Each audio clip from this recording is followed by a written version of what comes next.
In this video, I'm going to show you things you should see, food you should try, and tips that might help you to navigate the impressive city of Seoul.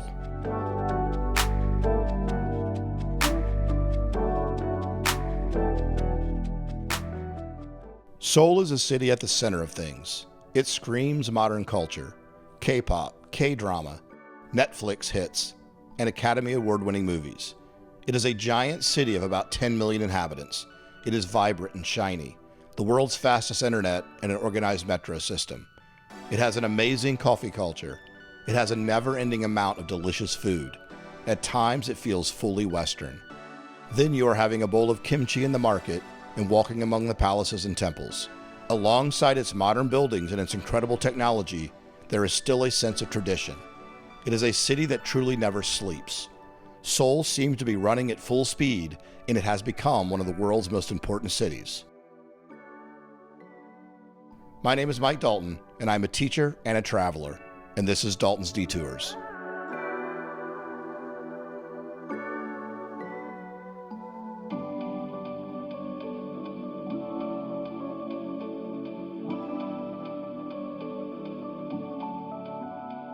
There are more things to see in Seoul than I could mention in one video, but I want to share with you a few things you can see if you have 2 to 3 days in the city. One thing to do early in any city is to try to get to a high point to get a sense of the layout. Namsan Seoul Tower is a perfect way to start the trip. Try to get there around 30 minutes before opening to avoid the crowds and head up the Namsan Park cable car. Before heading up into the tower, have a wander around and enjoy the beautiful views. Once you're up in the tower, the views are even more beautiful. Have a coffee and enjoy the sights. After getting back down from the tower, head over to the War Memorial of Korea, which is a couple of metro stops away on the other side of Yongsan Park. This is not just a war memorial, but is also a very well done museum. To me, it is a must-see on your trip to Seoul. The outside of the museum contains tanks, airplanes, and other vehicles that were used during the Korean War, and the indoor exhibits are equally impressive, as is the memorial at the center of the structure. At some point, make sure to head to the Myeongdong area, which offers you a lot of opportunities for morning and afternoon excursions. It is a centrally located, busy shopping district that is famous for its beauty and skincare products, along with many popular Korean and international fashion brands. The street is lined with food vendors selling Korean street food, and there are a number of popular restaurants in the area. This is a convenient base when visiting Seoul. You can also head from there to Insadong, which is a neighborhood that is a little bit more artistic with more great food and tea houses. And finally, make sure to head to Gwangjang Market. This is a great way to see how the locals eat, and it's also another opportunity to shop and eat food. Needless to say, this will be a day of shopping and eating. When you're finished, grab a coffee and have a post-dinner walk along the Cheonggyecheon stream. This is a renovated area that cuts through Seoul and is a relaxing stroll. I didn't mean to rhyme that. Spending some time in the older, more traditional side of Seoul is a must. Just north of Myeongdong sits the palaces and old villages. Admire South Korea's palace architecture and learn of life in the country's capital.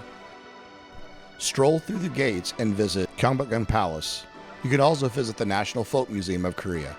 Afterwards, head between the two palaces to Bukchon Honak Village. You can see traditional houses and learn about Korean lifestyle from the past to the present day. Seoul is divided by the Han River, which splits the city into two halves, with Gangbuk in the north and Gangnam in the south.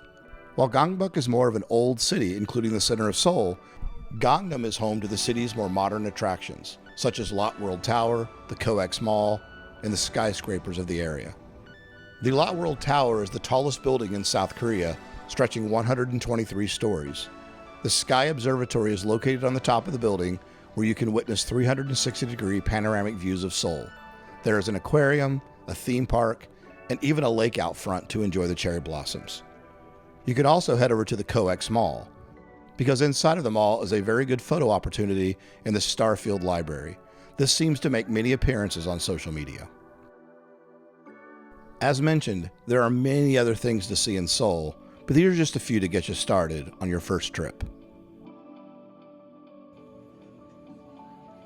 An old Korean proverb says, "What looks good, tastes good." In short, ancient Koreans carefully considered both the taste and visual appeal when preparing food. Korean food has always included a number of side dishes called banchan. Usually this includes kimchi, which is a fermented vegetable dish with red peppers, fish sauce, ginger, and garlic. 6 or more dishes are usually in the center of the table, along with a bowl of rice. To me, one of Korea's greatest gifts to the world does not lie in K-pop or cosmetics. It is the food. So besides kimchi and bibimbap, what dishes should you try? I'm going to mention a few. Tteokbokki. This is translated as a stir-fried rice cake. The iconic red-orange street food is so popular, there's an entire part of Seoul just devoted to the steamed and sliced rice cakes. Chefs have been known to put all sorts of things inside the sauce, from black soybean paste to plain old ketchup. Some are sweet and others spicy. Japchae is often a side dish of noodles, pork, and assorted vegetables, and it makes its most frequent appearances at feasts and potlucks. There are no precise rules governing the assortment of vegetables in japchae, but most recipes won't stray too far from the standard collection of mushrooms, carrots, spinach, onions, and leeks. Mandu is a Korean dumpling. Similar to Japanese gyoza, Korean dumplings are filled with a variety of ingredients such as meat, tofu, garlic, ginger, and green onions. They can be eaten alongside kimchi and soy sauce or be put in soups called mangduk. Mandu can be cooked in different ways: boiled, steamed, and fried. Dumplings were first brought to Korea in the 14th century by the Mongols of China and have since remained a popular part of Korean cuisine. Gimbap is a bit of a reversed California roll.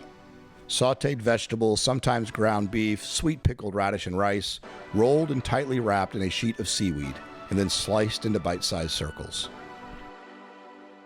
For those of you that love fried chicken, Korea is the place to be.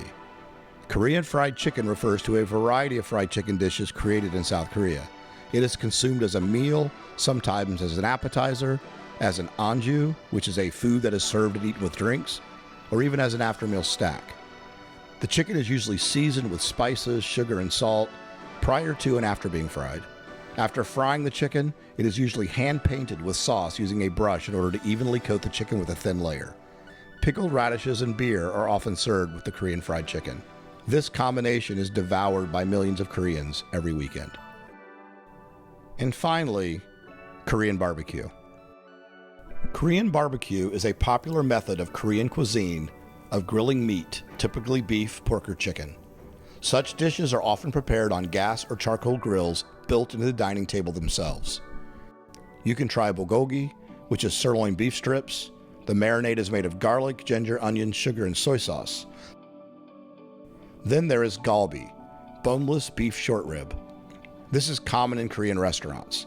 The marinade is an ingredient that makes boneless beef or ribs delicious and distinctive, usually pickled with garlic and classic soy sauce. However, the fruit in the marinade is sweet and flavorful and helps make it tender. Finally, samgyeopsal, pork belly. This is the most commonly eaten pork in South Korea. The name means 3-layered meat, and it is pork with a fat marble layer in the middle. These sliced strips ensure that it is cooked quickly and that the surface is heated and enough heat to burn the fat layer. This will leave you juicy and charcoal roasted meat. Finally, when in doubt, just go and try some of the street food or the food in the markets. There are hundreds of dishes to choose from. Korean food changes the way you see food. There is a communal experience, the small dishes of banchan, the multitude of flavors on the table. It is indulgent, luxurious, and when you eat it, it just all tastes so good. There are a few tips and tricks I want to share with you about Seoul as well. And the first one is to get a T-Money card. This is a must-have item in Seoul, I think. It will help you make your life a lot easier and more convenient. You can use it for bus, taxi, metro, and convenience stores in Seoul. You can easily purchase the basic T-Money card at retail convenience stores. The card itself costs 3,000 won, and then you can add money onto it as you need it. This is a tap-on, tap-off card that can be used in multiple ways. Next, convenience stores. These are more than just places to grab a quick snack. They're cultural hubs and a testament to the fast-paced, innovative spirit of Korea. Major chains like CU, GS25, and 7-Eleven dominate the market. These stores are found on almost every street corner in the major city of Seoul. This is also a great way to get a cheap meal in a rush. I've already mentioned street food and markets, but I want to bring them up here again. Every time I land in a new country, I want to find the street food culture in local markets.